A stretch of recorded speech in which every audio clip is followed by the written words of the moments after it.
প্রিয় শিক্ষার্থীবৃন্দ সবাইকে স্বাগত জানাচ্ছি আজকের ক্লাসে। আজকে আমরা আলোচনা করব চাষার দুঃখ। চাষার দুঃখ একটি প্রবন্ধ লিখেছেন বেগম রোকেয়া সাখাওয়াত হোসেন। বিশ্ববিদ্যালয়ে ভর্তি পরীক্ষার জন্য খুবই গুরুত্বপূর্ণ একটি টপিক তো আমাদের চাষার দুঃখ।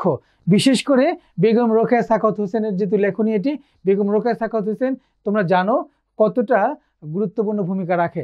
প্রিয় শিক্ষার্থীবৃন্দ, শুরুতেই দেখো আমরা লেখক পরিচিতি অংশ থেকে কথা বলবো। চাষার দুঃখ প্রবন্ধটি লিখেছেন রোকেয়া সাখাওয়াত হোসেন। যে বিষয়টি শুরুতেই তোমাদের জন্য একটু গুরুত্ব দিয়ে দেখতে হয়। দেখো, রোকেয়া সাখাওয়াত হোসেনকে বলা হয় যে মুসলিম বাঙালি নারী জাগরণের পথিকৃৎ। নারী জাগরণের পথিকৃৎ হচ্ছে আমাদের বেগম রোকেয়া সাখাওয়াত। তার জন্ম হচ্ছে 9 ডিসেম্বর 1880 খ্রিস্টাব্দ এবং মৃত্যু তার 9 ডিসেম্বর 1932। জন্মস্থান হচ্ছে পায়রাবন গ্রাম, মিঠাপুকুর উপজেলার রংপুরে। অর্থাৎ রংপুরের মিঠাপুকুরের পায়রাবন গ্রামে জন্মগ্রহণ করেন এই মহিষী নারী বেগম রোকেয়া সাখাওয়াত হোসেন। তার পিতার নাম জহিরুদ্দিন, একটু খেয়াল করো, মোহাম্মদ আবু আলী হায়দার সাবের, এবং মাতার নাম, এই জিনিসগুলো পিতার নাম এবং মাতার নাম তোমরা জাস্ট একটু দেখে নেবা, যদিও এই জায়গা থেকে প্রশ্ন আসার সম্ভাবনা খুব ক্ষীণ। একটু দেখো বেগম রোকেয়া সাখাওয়াত হোসেন সম্পর্কে যে বিষয়টি আমি আগেই বললাম যে মুসলিম বাঙালি নারী জাগরণের অগ্রদূত বেগম রোকেয়া সাখাওয়াত হোসেন, এবং রোকেয়া সাখাওয়াত হোসেনকে নিয়ে আমরা যদি কথা বলি তো অনেক হিউজ আলোচনা হবে। লিখিত অংশে আমরা এই আলোচনাগুলো করব। দেখো, শুরুতেই আমরা তার সাহিত্য কর্ম নিয়ে কথা বলছি। তার সাহিত্য কর্মগুলোর মধ্যে একটু দেখো, তার গদ্য গ্রন্থ হচ্ছে কি অবরোধবাসিনী, খুব ইম্পর্টেন্ট একটি গদ্য গ্রন্থ অবরোধবাসিনী, মতিচোর, ড্যালিসিয়া হত্যা, নূর ইসলাম। তার উপন্যাস হচ্ছে পদ্মরাগ, অনুবাদ গ্রন্থ হচ্ছে সুলতানার স্বপ্ন। তোমরা জানো সুলতানাস ড্রিম, এই সুলতানাস ড্রিমটির বাংলা অনুবাদ সুলতানার স্বপ্ন। আর আমরা আগেই বলেছিলাম দেখো বিশেষ কৃতিত্ব, তিনি ছিলেন নারী জাগরণের অগ্রদূত। এই জায়গাটি একটু মনে যোগ দিবা, নারী জাগরণের অগ্রদূত বলা হয় বেগম রোকেয়া সাখাওয়াত হোসেনকে, এবং আমাদের নারী আন্দোলনের অগ্রদূত বলা হয় সুফিয়া কামালকে।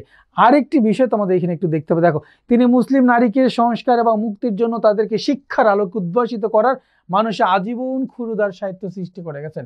প্রিয় শিক্ষার্থীবৃন্দ, তোমরা একটু খেয়াল করে দেখো, আমাদের রোকেয়া সাখাওয়াত হোসেনের যে সাহিত্য কর্মগুলো ছিল, সেই সাহিত্য কর্মগুলো মনে রাখার উপায় শেখার আগে আমরা যে বিষয়ে আরেকটি বিষয় নিয়ে আমি কথা বলতে চাচ্ছি। রোকেয়া সাখাওয়াত হোসেন যে নামে লিখতেন, দেখো, বা কি যে নামে পরিচিত ছিলেন, মিসেস রোকেয়া সাখাওয়াত হোসেন, অর্থাৎ RS হোসেন, অর্থাৎ রোকেয়া সাখাওয়াত হোসেন। একটু খেয়াল করো প্রিয় শিক্ষার্থীবৃন্দ, রোকেয়া সাখাওয়াত হোসেনের যে রচনার সময় মনে রাখার বিষয়গুলো দেখো, যে সাহিত্যকর্ম, কৃতিত্ব, মৃত্যুটা আমরা আগেই কথা বলেছি। এখানে জাস্ট কৃতিত্বটা একটু খেয়াল করে দেখবা, যে কলকাতার সাখাওয়াত মেমোরিয়াল স্কুল প্রতিষ্ঠা করেছিলেন আমাদের বেগম রোকেয়া সাখাওয়াত হোসেন। এটিও আমরা একদম ছোটবেলায় শিখেছি। আমাদের রোকেয়া সাখাওয়াত হোসেনের মৃত্যু 1932 খ্রিস্টাব্দে 9 ডিসেম্বর। আচ্ছা, এটা আমি আগেই বলেছি তোমাদের। এবং মৃত্যুর একদিন আগে লেখা তার শেষ রচনা নারীর অধিকার। নারীর অধিকার, এই যে আমাদের নারীদের যে সম অধিকার নিয়ে আমরা কথা বলছি, নারীদের অধিকার নিয়ে বেগম রোকেয়া সাখাওয়াত হোসেন সারা জীবনেই আসলে তার লেখার অধিকাংশ লেখার বিষয়বস্তু ছিল নারী আন্দোলন, নারী জাগরণ, নারী মুক্তি, অর্থাৎ নারীদের শিক্ষা দীক্ষা, নারীদের স্বাস্থ্য, সবকিছু নিয়ে আসলে বেগম রোকেয়া সাখাওয়াত হোসেন লিখেছিলেন। রোকেয়া সাখাওয়াত হোসেনের আলোচ্য যে প্রবন্ধটি আমরা পড়বো, এই প্রবন্ধটি একটু ভিন্ন থাকছে। অর্থাৎ বেগম রোকেয়া সাখাওয়াত হোসেনের লেখার যে বৈশিষ্ট্য, অর্থাৎ যে বিষয়বস্তু নারী কেন্দ্রিক যে লেখা, এই বিষয়বস্তু থেকে সরে এসে বেগম রোকেয়া সাখাওয়াত হোসেন চাষার দুঃখ যে প্রবন্ধটি লিখলেন, এই চাষার দুঃখ প্রবন্ধটি দেখো, এটি বেগম রোকেয়া সাখাওয়াত হোসেনের বাংলা একাডেমি প্রকাশিত রোকেয়া রচনাবলী থেকে নেওয়া হয়েছে। এবং যে কথাটি বললাম একটু আগে, যে প্রসঙ্গটা একটু ভিন্ন, অর্থাৎ এই আমাদের চাষার দুঃখ প্রবন্ধের যে উপজীব্য বিষয় বা মর্মবাণী, এটি হচ্ছে কৃষকের অর্থনৈতিক মুক্তি। দেখো, কৃষকের অর্থনৈতিক মুক্তি আমরা যখন লিখিত অংশে এর বিস্তারিত আলোচনা করব, তখন তোমরা দেখবো যে কিভাবে বেগম রোকেয়া সাখাওয়াত হোসেন অত্যন্ত যৌক্তিকভাবে কৃষকের যে অর্থনৈতিক মুক্তি, অর্থাৎ কৃষকের যে দারিদ্রতা, কৃষকদের যে অসহায়ত্ব, সেই বিষয়টা কত যৌক্তিকভাবে উনি দেখিয়েছেন, যে এর পিছনে কারণগুলো কি কি আর কি।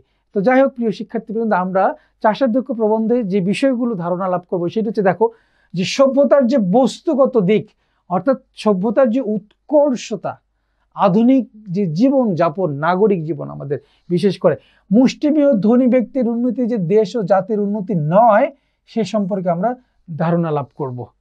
জাতির মেরুদণ্ড চাষার সাথে অন্যান্য পেশাজীবী শ্রেণীর আয় বৈষম্য সম্পর্কে আমরা কৃষকদের সাথে চাষারদের সাথে অন্যান্য পেশাজীবী মানুষের যে আয় বৈষম্য সে সম্পর্কে আমরা জানতে পারবো। বর্তমানে বাংলার কৃষকদের যে অবর্ণনীয় শ্রম এবং তাদের যে নিদারুণ দারিদ্র্য সে সম্পর্কে আমরা জানতে পারবো। পাশাপাশি দেখো, পূর্বে দেশবাসীর বস্ত্র সমস্যা সমাধানে, এই ভূখণ্ডের যে মানুষদের বস্ত্র সমস্যা সমাধানে কৃষক রমণীদের, কৃষক পত্নীদের অর্থাৎ স্ত্রীদের যে অবদান সে সম্পর্কে আমরা জানতে পারবো।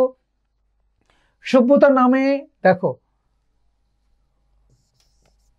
পরের অনুকরণ এবং বিলাসিতা, এটি যে দরিদ্র কৃষকদের ক্ষতির পরিণতি সম্পর্কে আমরা জানতে পারবো। আমাদের পরিত্যাগ করা স্বদেশি পণ্য লুফে নিয়ে ইউরোপীয়দের প্রচুর মুনাফা অর্জন সম্পর্কে আমরা জানতে পারবো। অর্থাৎ আমরা যে স্বদেশি পণ্যগুলো আমরা ত্যাগ করলাম, এগুলো কিন্তু আবার ইউরোপরা লুফে নিয়ে তারা প্রচুর মুনাফা অর্জন করলো, সে সম্পর্কে আমরা জানতে পারলাম। তোমরা জানো মসলিন শাড়ির ঘটনা। সভ্যতার বিস্তারের সঙ্গে সঙ্গে দেশি শিল্পগুলো কিভাবে বিলুপ্ত হয় এবং এই বিলুপ্ত হওয়ার পিছনে যে কারণ কি সে সম্পর্কে আমরা জানতে পারবো। দেশের চাষিদের অবস্থার পরিবর্তে স্বদেশি পণ্য উৎপাদন এবং ব্যবহার সম্পর্কে আমরা জানতে পারবো। পাঠশালার ঘরে ঘরে চরকা এবং টেকোর যে প্রয়োজনীয়তা, সে প্রয়োজনীয়তা সম্পর্কে আমরা জানতে পারবো। প্রিয় শিক্ষার্থীবৃন্দ, এর সারমর্ম থেকে যদি আমরা কথা বলি, দেখো যে তার শিক্ষা এবং সামাজিক কর্মকাণ্ড থেকে শুরু করে লেখালেখির জগৎ উৎসর্গ করা হয় নারী সমাজের মুক্তি এবং সমৃদ্ধির জন্য। বেগম রোকেয়া সাখাওয়াত হোসেন সারা জীবনেই নারী সমাজের মুক্তি এবং তাদের যে সমৃদ্ধির জন্য লিখেছেন, কিন্তু চাষার দুঃখ শীর্ষক প্রবন্ধটিতে তৎকালীন দারিদ্র্যপীড়িত কৃষকদের যে বঞ্চনার মর্মন্তুদ দলিল হয়ে আছে সে বিষয়টা আমরা দেখব। ভারতবর্ষের সভ্যতা এবং অগ্রগতির ফিরিস্তি তোলে চাষার দুঃখ প্রবন্ধটির শুরুতেই দেখব যে ভারতবর্ষের সভ্যতা এবং সংস্কৃতির ফিরিস্তি তুলে তিনি দেখিয়েছেন কি, যে সেখানে কৃষকদের অবস্থা কতটা শোচনীয়।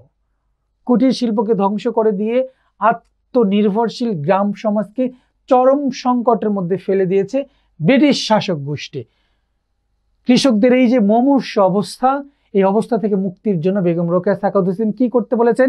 গ্রামে গ্রামে পাঠশালা প্রতিষ্ঠার উপর গুরুত্ব আরোপ করেছেন। তারপরে গ্রামীণ কুটির শিল্পকে বাঁচিয়ে রাখার পরামর্শ দিয়েছেন।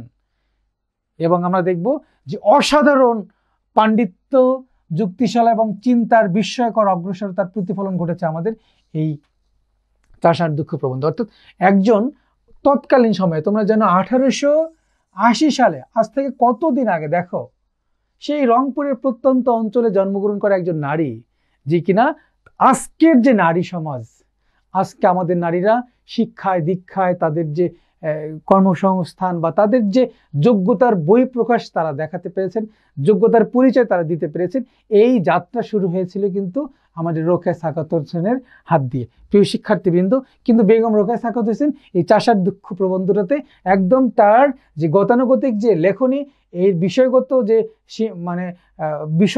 যে পরিবর্তন, এই পরিবর্তনটা আমরা খেয়াল করব যে চাষার দুঃখ প্রবন্ধে। প্রিয় শিক্ষার্থীবৃন্দ, এই প্রবন্ধটি পড়ে আমরা যে এই প্রবন্ধটিতে আমরা আরো যে বিষয়গুলো আমরা দেখতে পারবো, যে কয়েকটি প্রবাদ প্রবচন আছে এবং এটি প্রায় পরীক্ষায় এসে যায়। তোমরা একটু লিখিত অংশে আমরা এর ব্যাখ্যা আলোচনা করব।